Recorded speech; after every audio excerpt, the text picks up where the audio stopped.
recovered consciousness, I was alone, washed up on the riverbank. My head was aching fiercely, and my mouth tasted like a swamp. But I followed the sound and discovered a treehouse in a nearby clearing.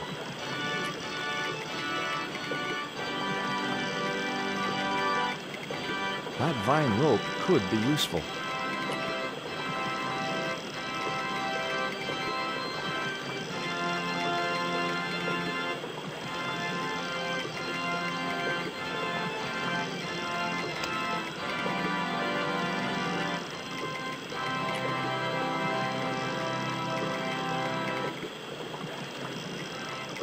I placed the bank statement over the damp leaves.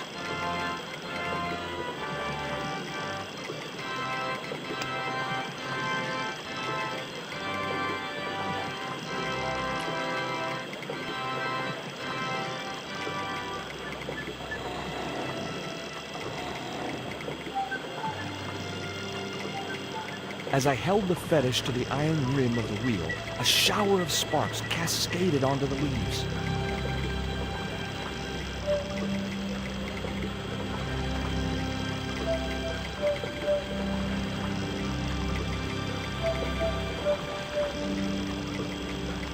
Quick, man! Put out that fire! I've got a sick woman up here. Sorry, Father, but I needed to attract your attention.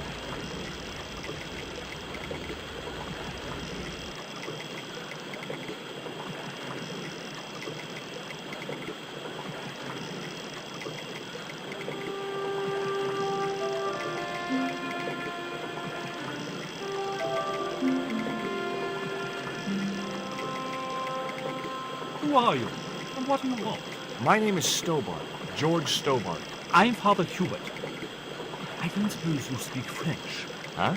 Why do you want to know that? I found a young woman with a fever by the river this morning.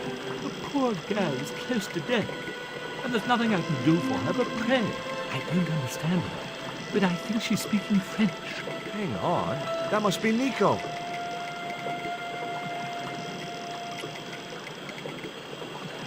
That's my girlfriend you've got in your treehouse. What's the matter with her? She's been bitten by a venomous river snake. But can't you do something for her? There's a cure, isn't there? I ran out of penicillin and morphine years ago, but the local people speak of a root which they believe will counteract the poison. Where can I find this root? I don't know, but maybe the shaman at the village can tell us. Will you show me the way to the village? Me? Oh, but I can't. Can't? Nico's life depends on it. You're right. Of course I should, despite my own guilt and shame. But I can't go as a representative of God with a creased collar. A creased collar? You mean you put your personal attire higher than the life of a sick woman? I will not go to that village looking anything but my best. Give me your collar. I'm sure I can find a way to press it. Thank you, my son. In the meantime, I must contemplate my sermon. There was obviously more than a creased collar bothering the priest.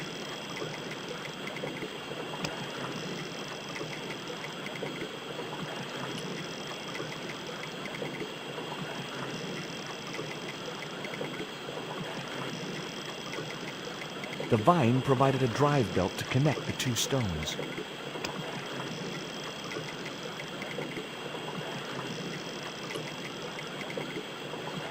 So there I was, hundreds of miles from civilization, doing the housework for a priest.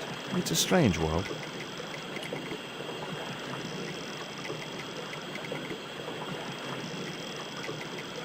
It was heavy. I guess that was intentional.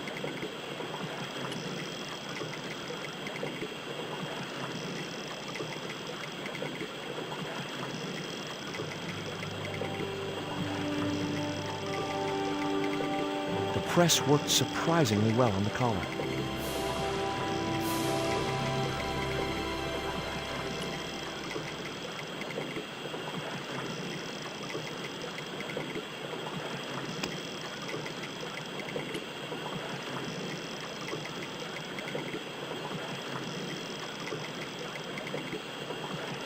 Here's your collar, Father.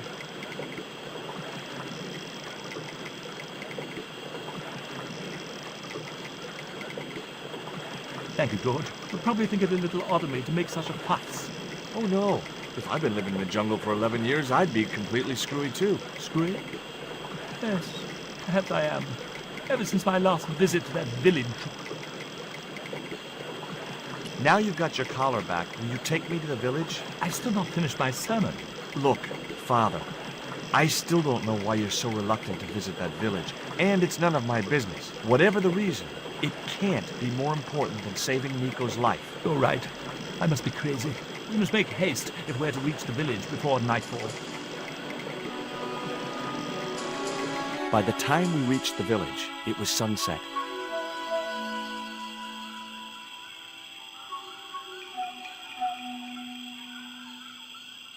Hello, boys. Glad to see you're still wearing the underpants, what? They're the best Christmas present we ever had, Father. Mine are too tight. Well, we all have our cross to bear. This is George. He has a request to make. I'm afraid I can't stay. Good luck, George.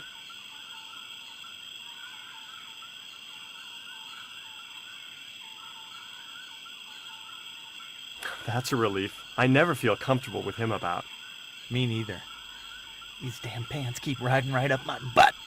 So, what do you want? My girlfriend has been bitten by a snake. So, everyone in my family has been bitten by snakes. I was bitten by a dormouse once. She's real sick. I hoped your wise man might have medicine. Wise man? You must have the wrong village. Father Hubert said there was a wise man in the village who could help me. Ooh, he must mean the old man, the shaman. I'd like to see the shaman, please. You can't just go walking in there and demand to speak to the shaman. Why not? You have to observe the protocol. The shaman demands tribute. Tribute? You mean like a gift? That's right. The eternal question. What do you give a man who has everything? Here, he'll like these biscuits. If you say so.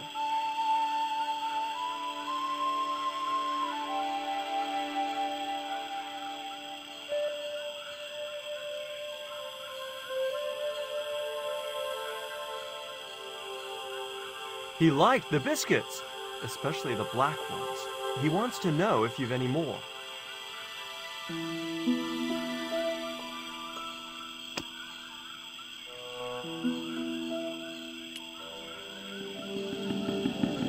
I put the Mayan stone in the empty box.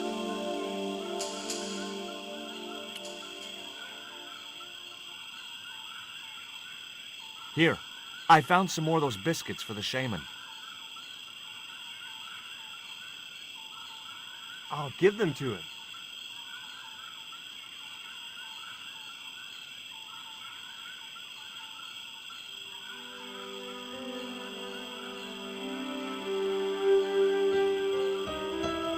The shaman wants to talk to you. I hoped he would. Well, it's been nice to talk to you guys.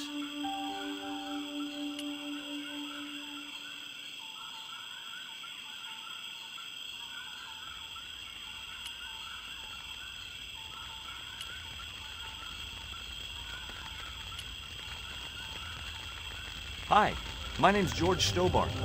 Please, sit down. Welcome, George. Thanks. It has long been foretold that a white man would bring the coyote stone to this village. I don't suppose this would be any use to you. It sure would. This wax on a stick will change our lives. What do you want it for? To decorate our bodies for the monkey dance. My girlfriend's been bitten by a snake. And you want me to heal her? That's the idea. Can you do it? I'm not sure. My gums aren't what they used to be. Listen, my girlfriend's in a coma. Please, old man, give me the root. What root? Father Hubert told me of a root which could cure the bite of the river snake. Tuh. There's nothing sacred with these people. That was our secret, known only to members of my tribe. If that root is my chance of saving Nico's life, then I want it. Fast. There is time yet, George Stobart. Time to learn why you were called here. Fine. If I listen to your story, then will you give me the root? The eel travels far, but still returns to the place of his spawning. And look, I'm running a tight schedule, so can you skip the riddles? Many years ago, when the world was young, the great god and king Quetzalcoatl was defeated by trickery and deceit. His enemy Tezcatlipoca took his place as leader and demanded terrible human sacrifices. A group of loyal priests found a way to trap Tezcatlipoca. But his powers were so great, they knew he would not remain trapped forever. His time of incarceration would end with the eclipse, which marked the close of the Fifth Age.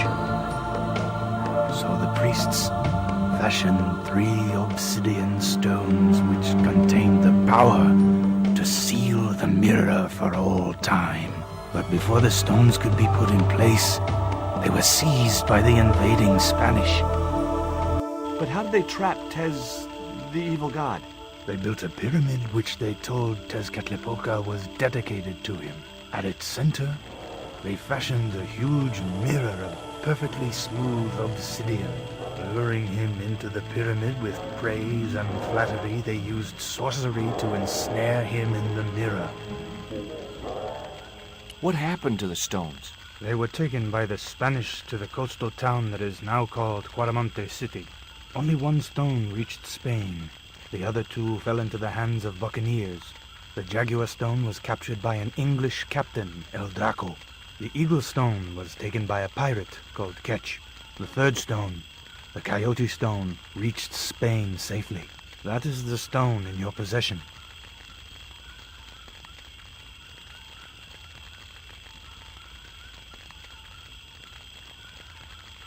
Tell me more about the Jaguar stone. Many centuries ago, the port of Quaramonte was entered by a ship flying Spanish colors. The captain, the man known as El Draco, sent soldiers ashore.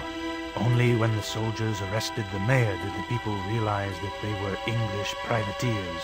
The mayor was held hostage while the soldiers looted and plundered the city. Amongst the treasures they stole was the Jaguar stone. Where is the Jaguar stone now? I suppose El Draco took it back to his homeland, across the Great Sea. To England. Tell me more about the Eagle stone. The stone was loaded onto a galleon with many valuable artifacts plundered by the Spanish. But shortly after leaving harbor, a terrible squall blew up and damaged the ship. The ship was intercepted by a bloodthirsty pirate, Captain Ketch. Ketch made short work of overpowering the crew, stealing the treasure, and sinking the Spanish ship. Where's the Eagle stone now? Nobody knows for sure. Ketch retired from piracy and bought an island in the Caribbean. What do I do when I find the stones? Bring them here to me and I shall prepare you. The stones must be taken to the heart of the pyramid. Only there can they be used to seal the gate by which Tezcatlipoca will return to this world. Now do I get the root? Here, take it. Make haste if you wish to save the girl's life. The hummingbird sings to me of death to come. Now you're talking in riddles again. Listen, is it okay if I crash here? I've got no chance of finding my way through the jungle in the dark. You're welcome, but you probably won't get much sleep. Tonight's the night of the monkey dance.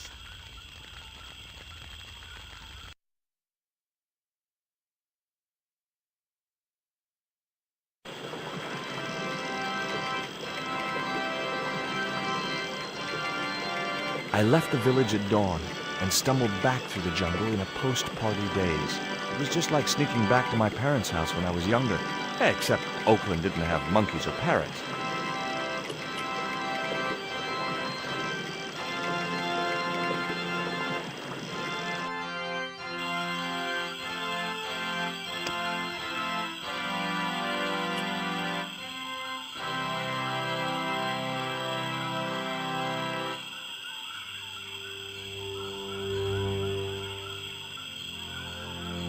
Nico, I've brought you this root. No way was she going to be able to chew the root. I needed to give her the antidote in a more digestible form.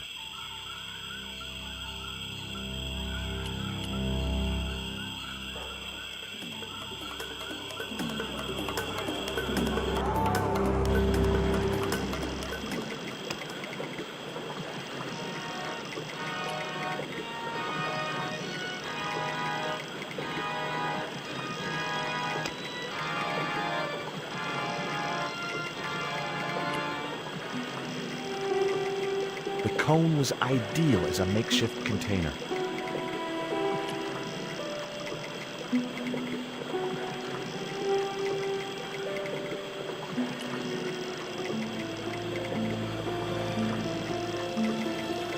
As the liquid was squeezed from the root, it collected in the cone.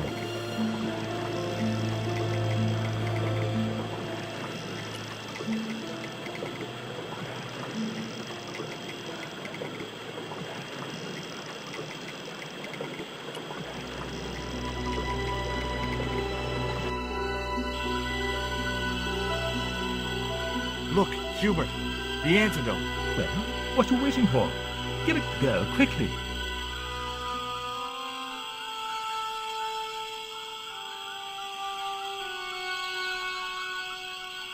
Nico. Here, drink this. Oh, George, it's horrible. Just swallow it down. Okay, try and rest now, darling. You'll need all your strength when we go after the other 2 stones. Other stones? What other stones? What have you gotten me into now, George Stobart? The patient is sounding more like her old self already.